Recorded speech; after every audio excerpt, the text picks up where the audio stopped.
दोस्तों नमस्कार। स्वागत है आप सबका। मैं हूं आपका होस्ट एंड दोस्त अमित वत्स। बात करेंगे समीर अग्रवाल ग्रुप एसोसिएट्स यानी सागा ग्रुप की। वुमन कोऑपरेटिव सोसाइटी हुई, आपकी एलसीसी कोऑपरेटिव सोसाइटी हुई, एलजेसीसी हुई, श्री सरनेश्वर हुई, या आपकी विश्वास कोऑपरेटिव सोसाइटी हुई। 7 कोऑपरेटिव सोसाइटी है, जिसमें से 2 कोऑपरेटिव सोसाइटी लिक्विडेटर नियुक्त हो चुका है और एलसीसी में जल्द ही लिक्विडेटर का नाम सामने आने की उम्मीद है। बहुत सारे क्वेश्चंस हमारे दोस्तों के द्वारा पूछे जाते हैं, हम उनका जवाब देते हैं और बहुत सारी बातें हम लगातार आपको दिसंबर जनवरी के महीने से लगातार सोसाइटी के बारे में बता रहे हैं। अभी मैंने 2-3 दिन पहले ही वीडियो डाली थी। अभी थोड़ा वीडियो का गैप इसलिए होने लगा है क्योंकि न्यू अपडेट्स आ नहीं रही हैं, रेगुलर प्रक्रिया ही चल रही है। मैंने एक वीडियो डाली थी, मैंने उसमें बताया था कि कई लोग दावा कर रहे हैं कि 15 अप्रैल या 25 अप्रैल के आसपास सोसाइटीज के हेड ऑफिस खुल जाएंगे और पैसा मिलने लग जाएगा। मैंने उसका फैक्ट चेक किया था और बताया था कि ये एकदम झूठा दावा है। उसके बाद बहुत सारे लोगों ने कहा कि आप झूठ बोल रहे हो, झूठ बोल रहे हो, झूठ बोल रहे हो। मैंने पूरी कमेंट बॉक्स मेरा भर दिया। मैंने पूछा भाई इसमें झूठ क्या बोला है, रिप्लाई किसी ने नहीं दिया। तो मुझे एक बात समझ में आती है कि जो मैं कर रहा हूं ना, ये चोरों के ना दिमाग में जाके छेद करे, दिल और दिमाग में दोनों जगह। और फिर मैंने एनालाइज किया तो पता लगा ये वही लोग होंगे जिन्होंने बहुत सारे अभियान चलाए। क्योंकि अभी तक कुछ खबरें ऐसी भी आई कि लोगों को फरवरी मार्च तक लोगों से पैसे लिए गए हैं किस्त के, इस साल के, और सोसाइटियां जा चुकी हैं। सब आदमी एक तरह के नहीं होते। बहुत सारे लोग आपदा में अवसर की तलाश में रहते हैं और लूट को अंजाम लगातार देते रहते हैं। वो मिसगाइड करते हैं, लोगों से पैसा ऐंठने का काम करते हैं। ये वही लोग होंगे जो नहीं चाहते कि सोशल मीडिया के माध्यम से लोगों को कुछ पता लगे। क्यों? क्योंकि इनका बिजनेस ही इन्होंने ये बना लिया होगा कि अप्रैल में दिला देंगे, मई में दिला देंगे, जून में दिला देंगे।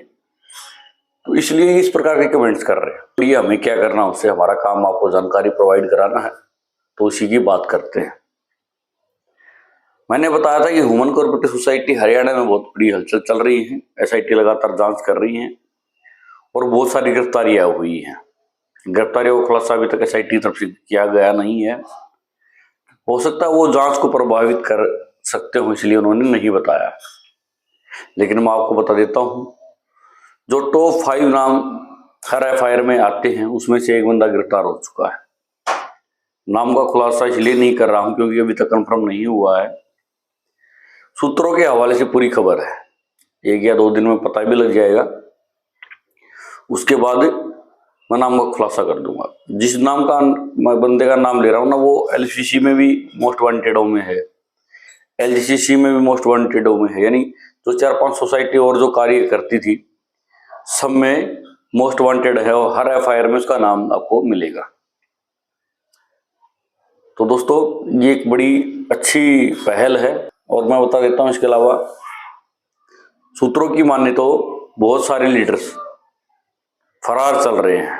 मैं लीडर्स का नाम लेता हूं तो उन लीडर्स का नाम लेता हूं जिसका नाम एफआईआर में लोगों द्वारा लिखवाया गया था हरियाणा में। कुछ तो गिरफ्तार कर लिए गए हैं और जेल में हैं, बाकी फरार चल रहे हैं। इन्होंने एक सिंडिकेट बना के एक दूसरे का नाम ना लेने की कसम खाई थी, लेकिन अब किसी कारणवश ये एक दूसरे के ऊपर आरोप प्रत्यारोप कर रहे हैं और कुछ को पकड़े जाने के बाद ही बाकी लोग फरार है।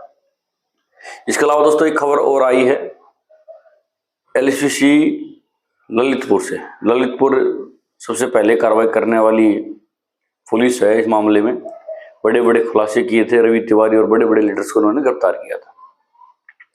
अब एक और खबर आई है कि वहां एक और डायरेक्टर को और गिरफ्तार किया गया है। डायरेक्टर के ऊपर फर्जी दस्तावेज बनाकर लोगों से पैसा ऐंठने का आरोप है और जब में चोटी मांगी गई तो जान से मारने की धमकी तक इस बंदे ने दी है। जब इस प्रकार की खबरें पढ़ते हैं हम, तो पता लगता है कि कमेंट करने वाले लोग कौन हैं, जैसे मैंने यही बता दिया कि टॉप 5 लोगों में से एक बंदा गिरफ्तार किया गया है और एक दूसरे के अंदर फूट पड़ चुकी है चोरों के अंदर। तो इससे लोगों को ना थोड़ा सा गुस्सा होता है। इससे लोग चाहते हैं कि ये हमारी बातें ना बताई जाए। क्यों नहीं बताई जाए भाई? तुम्हें सब कुछ पता था कि पैसा कैसे जाता है, हवाले के से जाता है। क्या आप लोगों ने अपने लोगों को बताया कि ऐसा ना करे? पप मारने के लिए सबसे आगे थे, चौड़े होके कह रहे थे कि हम हैं हम हैं। अब कहाँ हो तुम? जवाबदेही की बात आई तो लोगों तक का फोन तक उठाते नहीं हो और चाहते हो कि कोई खबर ना पहले पहुंचाए। क्यों नहीं पहुंचाए? तुम्हारी वजह से लाखों एजेंट्स अभिकर्ताओं का जीवन नरक में हो गया है।